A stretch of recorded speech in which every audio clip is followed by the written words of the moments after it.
Question 8 of exercise 7.1 is in right triangle ABC. ABC. This is the right triangle. Right triangle means one of the angle will be 90 degree. So it is given right angle at C. What do you mean by this?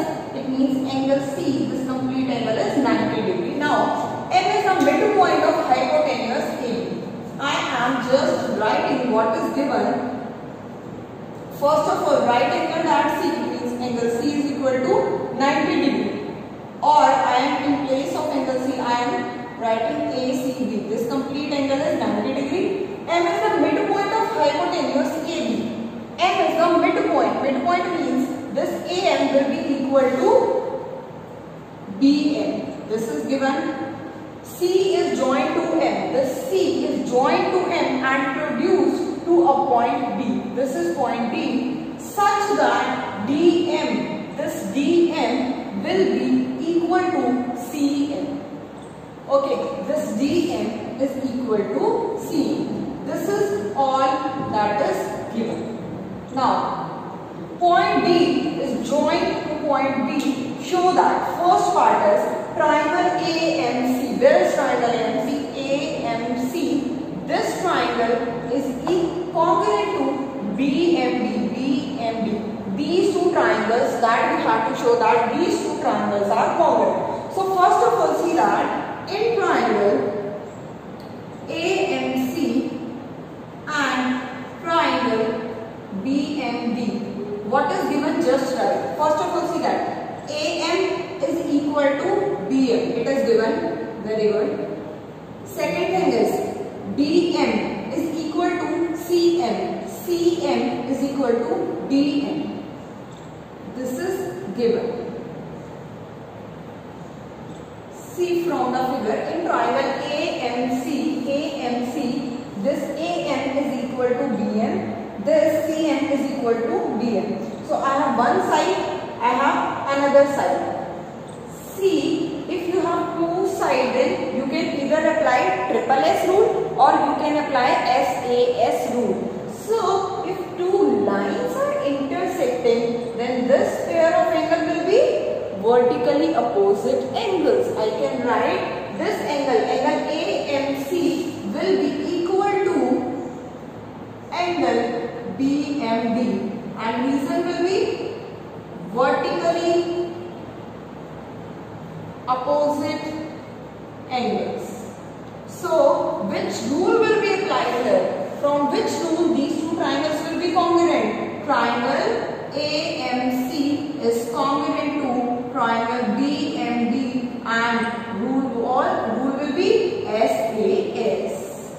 Side, then included angle, and then side. Now see the second part. Second part is angle DBC is a right angle. You have to prove angle DBC is a right angle. It means angle DBC is equal to 90 degree. That we have to prove. You know the given is angle ACB. This is 90 degree. If I prove that these two lines are parallel, if I prove that AC is parallel to BD and this is a transversal line. See, these two lines are parallel. This is a transversal line. So sum of these two angles will be 180 degree and reason will be consecutive interior angles. And one angle is 90 degree, that is already given, so another will be 90 degree. Just we have to analyze what is given and from the given conditions how we can prove what we have to prove. We have to prove this angle is 90 degree and this is already given to be 90 degree. From this point I can see, or the thing that comes in my mind is if these two lines are parallel and this is a transversal line, so sum of these two angles will be 180 degree by consecutive interior angle. So the main point is now I have to show that these two lines are parallel. And how can I show that these two lines are parallel? See, these two triangles are congruent, and if these two triangles are congruent, it means all of the 6 corresponding parts will be equal. These two sides are already given to be equal. This side will be equal to this side. This angle will be equal to this angle by CP. So you can write, in solution you can write as triangle AMC is congruent to triangle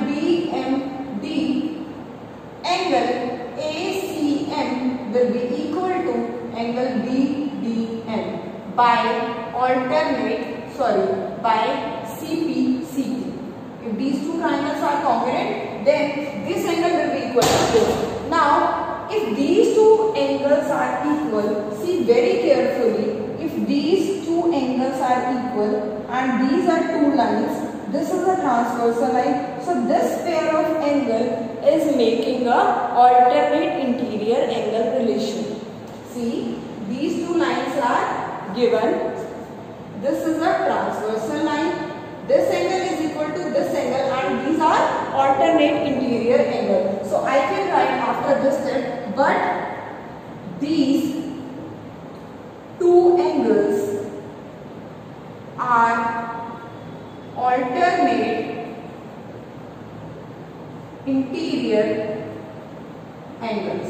And you know very well, if these two angles are alternate interior angles and if alternate interior angles are equal, then by the converse of the theorem you can say that these two lines will be parallel. So I can write line AC will be parallel to line BD by converse of theorem.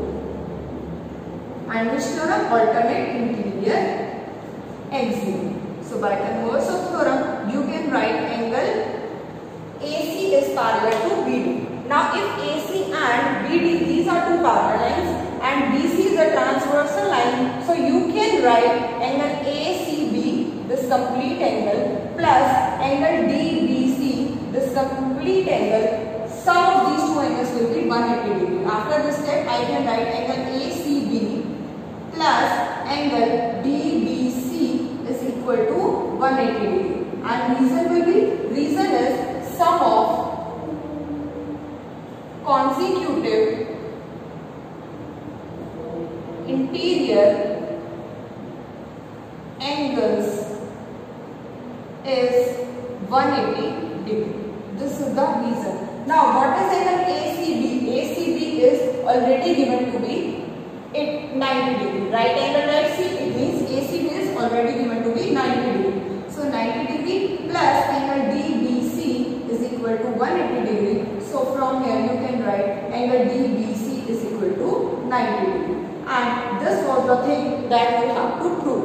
I am writing here, if you are not able to see, 90 degree plus DBC is equal to 180 degree. After this step you can write angle DBC is equal to 90 degree. And this was the step that we have to prove that DBC is a right angle. So we have proved that DBC is equal to 90 degree. Okay. Now see the third part. Third part is triangle DBC now. DBC. This complete triangle is congruent to triangle ACB. ACB. This complete triangle. So first of all, see that from these two triangles, this triangle and this triangle, base is BC. It means I can write DC is equal to BC. That is common. Now in triangle DBC, angle DBC is equal to angle ACB and each equal to 90 degree. You can write each equal to 90 degree. So you have one side, one angle, same way, one side and one angle. Now you need another thing that you have to prove is you have two conditions here. First is side, then angle. Now tell me which property you can apply. Either angle, if you are taking this angle of this particular triangle and from this triangle you have to take this angle. But there is no any relation between these two angles. So I cannot take this angle. If I am taking this angle C, this angle is equal to, or from this triangle I can take this smaller angle. So if there is a relation between these two angles, then I can say. Or I can say that if BC is equal to AB, then I can prove that these two triangles are congruent. So tell me what will be the third relation so that I can prove that these two triangles are congruent. So now tell me which condition will be applied. First of all, see that from the very first part was we proved that triangle AMC is congruent to triangle BMB. I am writing here, I proved triangle AMC is congruent to triangle BMB. And if these two triangles are congruent, I can write AC is equal to BD by CPCT. This was first part. Now we will apply this first part in third part as C. BC is equal to BC. This angle is equal to this complete angle, and this BD is equal to AC. BD, this line is equal to AC. BD is equal to AC. You can write from first part. So by side angle side or side angle side, you can prove that triangle DBC is congruent to triangle ACB, and reason is side angle side. Okay, just you have to use the condition from very first part. Now see, fourth part is we have to prove that CM is equal to half of AB. In previous part, that is in third part, we proved that this triangle BC is congruent to triangle ABC. From these two triangles, I can write this DC is equal to AB by CPCT. Solution is if triangle BDC and triangle ACB, these two triangles are congruent, then I can write AB is equal to CD. If this triangle is equal to this congruent, these two triangles are congruent, that we have already proved in fourth part that triangle DBC, here I am writing triangle DBC and second triangle was ACB. These two triangles are congruent, then I can write AB is equal to CD. Now, if AB is equal to CD, I have to prove CM is equal to 1 by 2 of AB. So, I am putting AB as it is. I am not changing AB.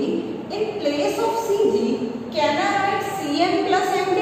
Because this CD complete line is made up of these two parts, CM plus MD.